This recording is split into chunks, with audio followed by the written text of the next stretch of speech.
जी sir, जैसे कि red zone declare हुआ तलाक एरिया, कुछ अफवाहें आ रही हैं कि पूंछ हाउस हो गया, बोरी मंडी हो गया, ऐसे ही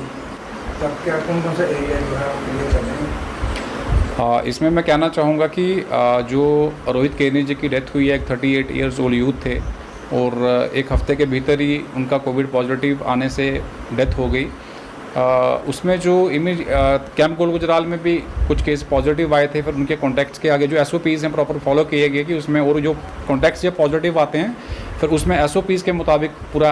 एसरटेन किया जाता है, फीडबैक ली जाती है डिफरेंट एजेंसी से, उसके बाद फिर डिस्ट्रिक्ट मजिस्ट्रेट जो है इसमें ऑर्डर करते हैं। तो इसमें मेरा ये कहना है कि हमारा जो अभी तालाब तुल्लो में वार्ड नंबर 30 एंड 31 ये एरिया है आपका, तालाब तुल्लो चौक से लेके गुरुद्वारा टाली साहब जिसको हम बोलते हैं, उसके बीच में जो भी ये वार्ड्स दो पड़ते हैं, इसमें क्योंकि ये जो रोहित केनी जी थे इनका जो रेजिडेंस है वो इसमें आता है और इसमें यहाँ पे उनका उठना बैठना था, इवनिंग में दोस्तों के साथ बैठते थे या कहीं 2-4 एस्टेब्लिशमेंट्स दुकानें थी यहाँ पे ये जाते थे। तो वो सारा वर्कआउट करके और इनके कोई नियरली 17-18 कॉन्टैक्ट्स जो इमीडिएट इनके फ्रेंड थे, फर्स्ट कॉन्टैक्ट जो थे वो आइडेंटिफाई किए गए हैं। तो अब ये इसलिए एक कंटेनमेंट जोन जो है डिक्लेयर किया गया है। तो पुंछ हाउस का एरिया उसमें नहीं आता है क्योंकि तालाब तुल्लो चौक से लेके आगे बोड़ी तक का जो भी एरिया है उसमें इन्वॉल्व नहीं है। तालाब तुल्लो एरिया की बात की, अब मैं गोल गुजराल की बात करूंगा तो पूरी पंचायत गोल गुजराल, क्योंकि डिफरेंट लोकेशन से इसमें पॉजिटिव केसेस आए हैं। तो इस कंटेनमेंट जोन में भी हमने तालाब तुल्लो जो हमारा आरटीआई का जो हमारा ये मेरा ऑफिस कॉम्प्लेक्स है, रेवेन्यू ट्रेनिंग कॉम्प्लेक्स, यहाँ से लेके और पूरा यहाँ से अपना अंगद फार्म की तरफ गोल गुजराल का जो पंचायत का एरिया है, इसको हमने पूरा एस्टेब्लिशमेंट्स को बंद रखा है। वेयर एज इसमें हमने जो एसेंशियल कम्युनिटीज़ हैं या फिर कोई मेडिकल एमरजेंसी है वो रेगुलेट की है, उसमें किसी किस्म की कोई दिक्कत कहीं किसी को नहीं है। और 2571616, आई रिपीट 2571616, 2571912, 2571912, ये हमारे 24/7 वर्किंग एमरजेंसी सेल नंबर्स हैं डिस्ट्रिक्ट ऑफिस जम्मू के, डीसी ऑफिस जम्मू के। यहाँ पे किसी भी किस्म की कोई भी किसी को क्वेरी है वो यहाँ से अपनी क्लैरिफिकेशन ले सकता है या कोई अपनी प्रॉब्लम बता सकता है। कंटेनमेंट जोन को बनाने का पर्पज़ यही होता है कि क्योंकि कम्युनिटी स्प्रेड ना बढ़े,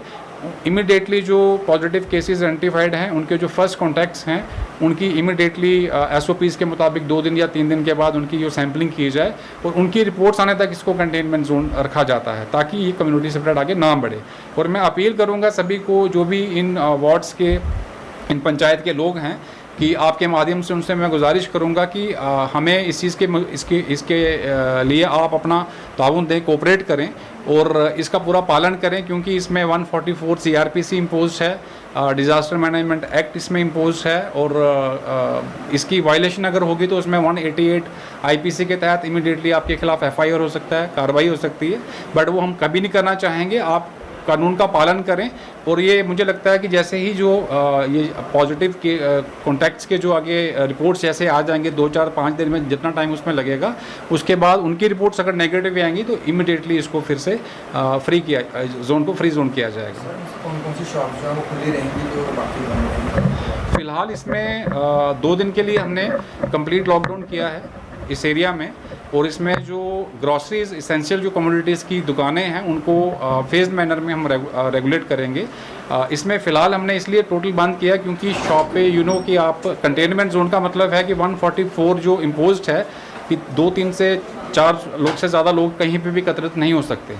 इसका पर्पज़ यही है क्योंकि कि कोविड-19 का जो मैनेजमेंट है इसमें सोशल डिस्टेंसिंग ही एक नॉर्म है जिसको हम फॉलो करके इससे बच सकते हैं। तो मैं वैसे भी अपील करूंगा कि आप लोग जो इसकी वायलेशन कर रहे हैं, ये कानून की या हमारे लिए कोई सरदर्दी नहीं है, ये आप अपने लिए और अपने परिवार वालों के लिए, अपने परिवार के सदस्यों के लिए परेशानी क्रिएट कर रहे हैं, उनके लिए खतरा लेके जा रहे हैं घर में। आप बाहर कहीं ग्रॉसरीज़ के लिए, कहीं ज़रूरी कोई काम है उसके लिए ही बाहर निकलें। और इसके साथ साथ मैं ये भी कहना चाहूँगा कि कंटेनमेंट जोन में आज आपके पास मोबाइल्स हैं, ऑनलाइन पेमेंट्स आप कर सकते हैं, आप अपने शॉपकीपर को ऑनलाइन भेज सकते हैं कि ये आपकी रिक्वायरमेंट है, वो बिल भेज देगा, आप ऑनलाइन पेमेंट कर सकते हैं। तो मुझे लगता है कि बाहर निकलना जिस हद तक भी अवॉइड हो सके हम लोगों को करना चाहिए, यही एक तरीका है। क्योंकि आप देख रहे हैं कि किस तरह से केसेस की जो गति बढ़ रही है, आगे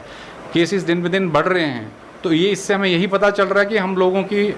SOPs जो हम फॉलो नहीं कर रहे हैं, एडमिनिस्ट्रेटिव जो